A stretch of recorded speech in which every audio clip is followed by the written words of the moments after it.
Hi, this is my attempt to explain what is blockchain in my words or in a simple way. Okay, so what is a blockchain? Blockchain consists of two words in a general manner. I will explain in a simplest way, try to explain in simplest way. Blockchain consists of two words. First one is a block, and the second one is chain.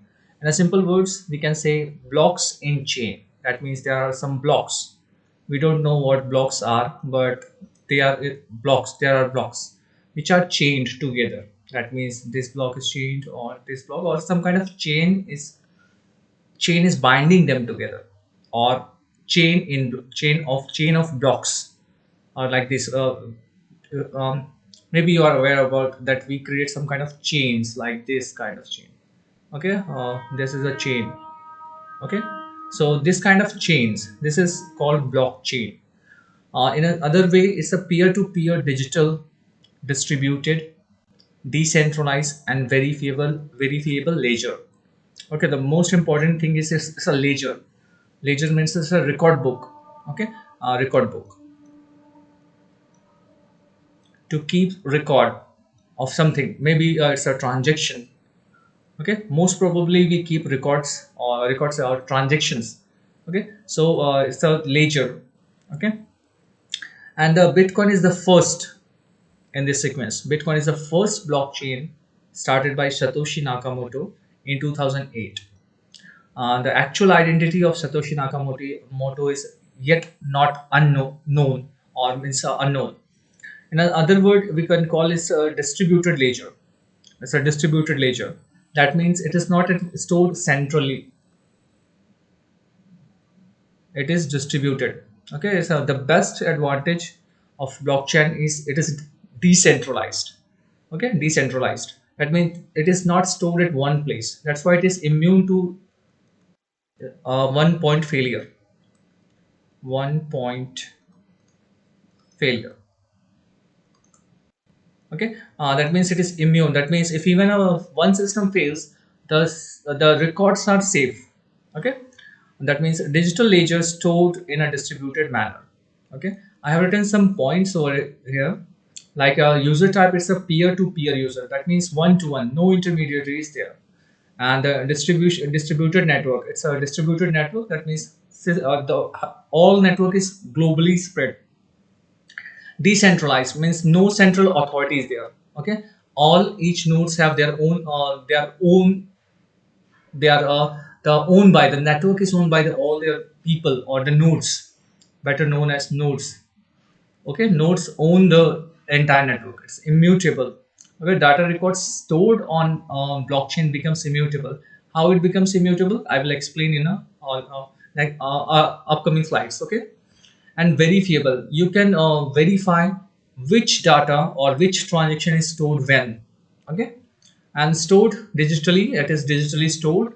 And there is another term, agreement, because it's a group of people, so agreement or decision or agree on one point is very much important to secure the network and to maintain the network. Okay, so the term you use for that agreement or coming to a particular point of decision is known as consensus. Okay,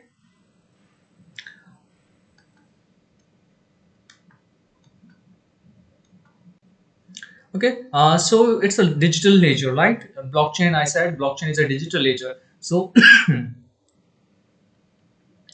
every ledger starts with some point, or every book that we read or we notebook start with first page. Similar way, the blockchain start with a zeroth page or zeroth block, we can say zeroth block, which is known as Genesis block. Okay, it's the foundation of the blockchain, or the beginning, or the first, or also known as origin block. Okay, origin block. The best thing about origin block is it doesn't point to any other block.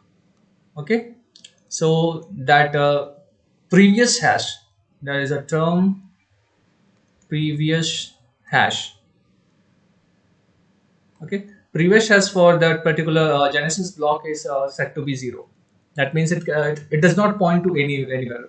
This is the starting point. Okay, so this is known as Genesis block. Okay, Okay, so that's the Genesis block, and the other blocks after this are linked with Genesis block. Then the first block is linked to second block, and second block is linked in the third block.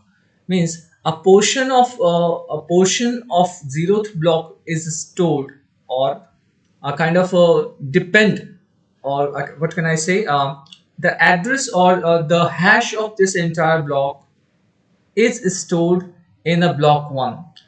That means a hash, or we can say a hash is stored, this particular portion is stored. That means when we hash this portion, automatically Genesis block, means when we hash this and get a new hash, okay, hash of 1, hash of block 1, that means the hash of block 1 is also linked, kind of linked to zeroth block. If somebody changes anything in the zeroth block, that means the block 1 should also be changed, because that portion also changed, the hash of the zeroth block got changed.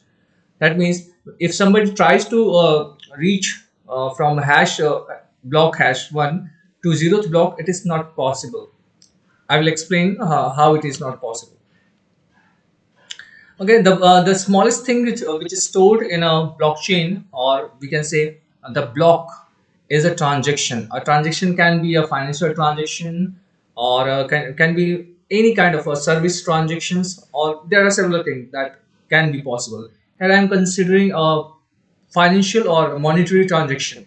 Okay, that means a transaction from Bridge to Mohan of $100. Okay, there are several users. It is a one A user, and there may be B user, C user, and D user.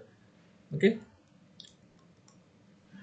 all of them submit their transactions to at one place. Okay, known as mempool. Okay, from there the miners, other some special users who create the block. Okay, they are the one who create the block, collects in some blockchain they collect a specific transactions, the transaction those which contains more fees. Okay, you can see there is a fee, this is known as mining fee. Okay, mining fee. So for financial gain, the miners select those transactions that have higher fees. Okay. So if you want to get your transaction quickly in the block, you it is suggested to give more fee. Okay. In some blockchain, it is removed because there is a financial issue. Because if you put a small fee, it is very less chances of putting in the next block. Okay. So this is a block. How a block looks. Okay, what's an actual block in a blockchain, especially in a Bitcoin and Ethereum blockchain? The first thing is that all the transactions which are included. Okay, a set of transactions, and then transactions are converted into a special data structure known as Merkle tree. Okay, I will explain how it looks and why it is important. Okay, and then after that a timestamp is recorded, and that is the previous hash, the hash before the block header, or we can say the hash of the block before that particular previous that block. uh, let's understand this. If this is the zeroth block, and this one is the first block, and this is the second block. So if a miner wants to construct second block, okay, a miner want to construct second block. Okay, suppose there is a zeroth block, first block, and second block, and a miner who is collecting some transaction from Ample and want to create another new block, which is third block. So how he will goes, he will just first of all he will take that hash. Okay, he will take the hash of b2. That means a block contains b2, the previous block hash, as a link. Okay, and now you can see in the formation, or in the creation of block 3, it contains the hash or some portion, or we can say a link. This is the link to the previous block, and then it will collect all the transactions in the form of Merkle tree, M tree. Okay, M tree, and it will calculate a special value. Okay, it's a special integer, and then there is a timestamp. Okay, this all the things are included, or we can say hashed to create a block header.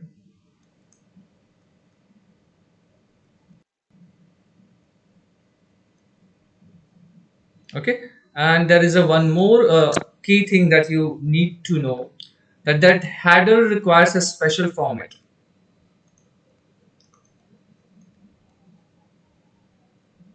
Means the special format in the this special format is known as difficulty, or in the we can say that, for example, the hash should contain x cross, okay, 0 cross, and there is a some one first digit, second digit, and third digit, and so on. That is known as the block address or block header.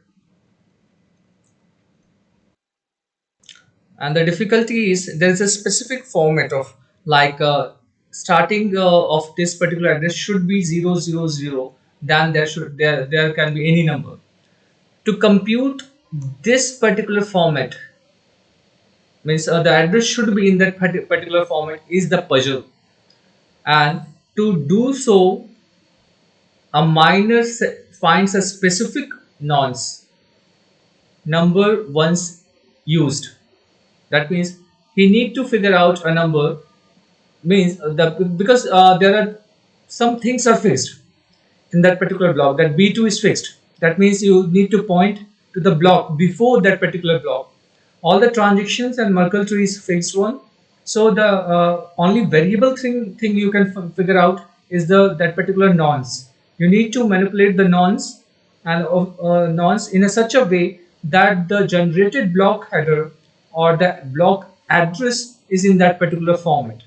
Means the generated block should start with 30 or 20, or maybe a 121. This is known as this format is known as difficulty. Okay, in a Bitcoin it is adjusted as per the demand of the network. Means the speed, this is used to actually the purpose of doing this is to regulate the generation speed of block, generation speed of blocks. If miners are generating blocks frequently, then this difficulty is increased. The network increase the difficulty in order to regulate the generation of block. And if it is very difficult to generate the block for specific duration, they measure a specific duration. It is very difficult to generation. The generation of block is very less. Then they reduce the difficulty in order to regulate the blocks generation in the network. Merkle tree in a blockchain is a very important data structure which is used to check, or it makes the blockchain verifiable. That means one transaction or any transaction is included into that particular block or not. You can check with the help of Merkle tree. Here I am considering just a small binary Merkle tree. Okay. Let's suppose this is a transaction 1, transaction 2, and transaction 3 and 4 are just to for understanding how Merkle tree makes a blockchain or block verifiable and tamper proof. Tamper proof. Okay. There are two things that makes a blockchain tamper proof. One is the previous hash, and the second thing, the second cause is Merkle tree. Okay, basically there are two causes that makes it tamper proof. So let's check about further verifiability. Suppose all these transactions are minor. A miner collects some transactions from Mampool and try to create a new block. And to create that new block, he needs to create that Merkle tree. Okay, that Merkle root hash he needs. to include and that particular block in order to make uh, all those block in order to include those transactions into his block. What he does is first of all he will calculate that hash of one first transaction, then hash of second transaction, third and fourth. Then he will combine the first and second hash to create another hash. Let's suppose this will be the T1 and T2. The hash of the transition 3 and 4 combined will be 3 and 4. Then again the both the hashes are combined to create combined and hashed to create a new hash like a T1 2 3 4. This is the final hash which is stored in that particular block, a newly created block. Okay, so how it makes verifiable the transaction, the verifiability, how it relates to the verifiability. What happen if you want to test whether a transaction is included in that particular block or not? Let's suppose we want to test this transaction is whether this transaction is included into that block or not. Okay, so for us T12 is already calculated. That means it is available T12, and the transaction the hash of this particular transaction is also calculated as T4. What we need to check this transaction hash, the hash of we need to calculate the hash of let's for example it is a transaction that we want to check that whether a transaction is included in that particular block or not. Then we calculate the hash of a, which for the time let's take it as ta. Okay, the hash of it is ta. Then we need to combine ta with t4 and hash it again. Then it will produce a new hash which is ta4. Then what we need to do is create another hash along with t12 and ta4. It will produce a new hash t12a4. Now to check what we need to do, we need to compare the already calculated hash which is stored in that particular block T1234 with our calculated, what we have calculated now, T12A4. If both the hashes are equal, that means we will confirm that the transaction A is exactly or really included in that particular block. Otherwise, if the transaction, or we can say if the hash 123 is not equal to hash of T12A4, that means the transaction A is not included in that particular block. Okay, this is the way how Merkle tree supports blockchain to create a verifiability in the blockchain.